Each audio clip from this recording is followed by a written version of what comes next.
Hi everyone. I've had some questions on how to interpret the country comparison for the Hofstede's Insights assignment for Chapter 2. So I'm just going to do a quick tutorial to kind of help you out here. So the first thing you want to do is pick a country. So I'm going to pick Australia. All right.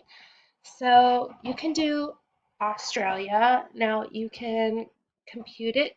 You can either look at it by itself or you can try to compare it with another country, or you can compare it with the United States in general.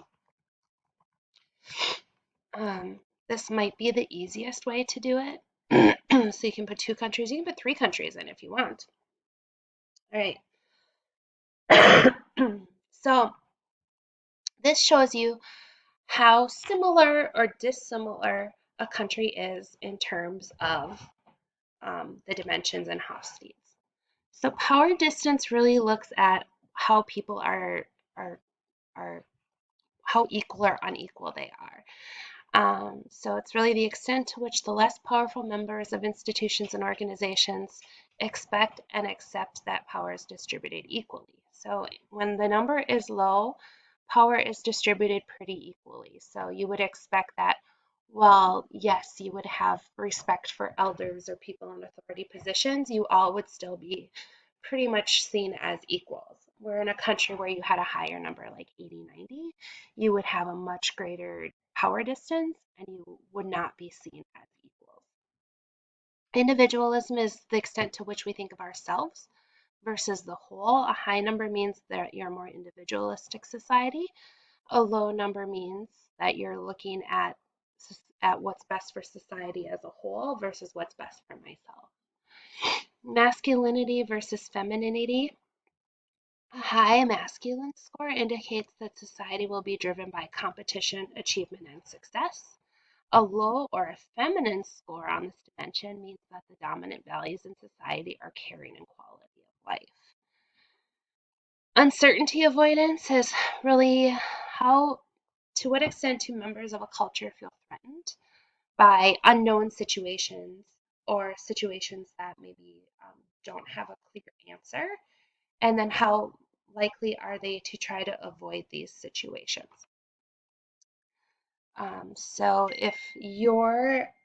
um, if you have a really high number on this, you have a really high uncertainty avoidance and you don't like ambiguity or unknown situations.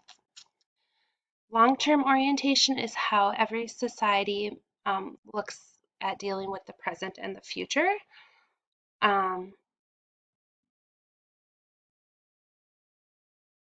So it looks at how every society has to maintain links with its own past while dealing with the challenges of the present and future.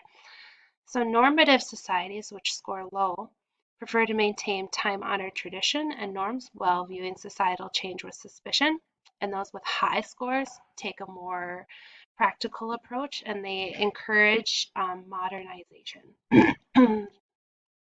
And then indulgence is the extent to which people try to control their desires and impulses. So, um, a relatively weak control is called indulgence, and relatively strong control is called restraints. So, a high score would be an indulgent country. So, they don't, people in society is classified by high scores. Um, exhibit a higher willingness to realize their impulses and desires. So they might spend more, have more fun, might have more positive thinking. So if we look at the United States and Australia in this situation, you can see they're pretty similar. If you went to Australia, you would pretty much expect that a similar power difference, individualism, masculinity, real uncertainty avoidance, long-term orientation, and high indulgence. Let's look at another country. Let's look at China, for example. Versus China, you can see that there is more inequality, right? There's a higher power distance. It's a more what we would call a collectivist society. So it's not really about myself, it's about what's best for the greater good. Similar masculinity, femininity. They have a much lower uncertainty avoidance. So in this situation, that means that um, um, there is not as high of an acceptance of new ideas in China as there would be in the United States. They have a much more longer term orientation than we do in the United States. Um, excuse me. So, um, so an example, Americans are prone to analyze new information to check whether it's true. Um, and versus in China, that will just be more accepted. So they encourage more modern education, more modernization. That actually kind of surprises me a little bit, but it's great. And then the US is much more indulgent than China.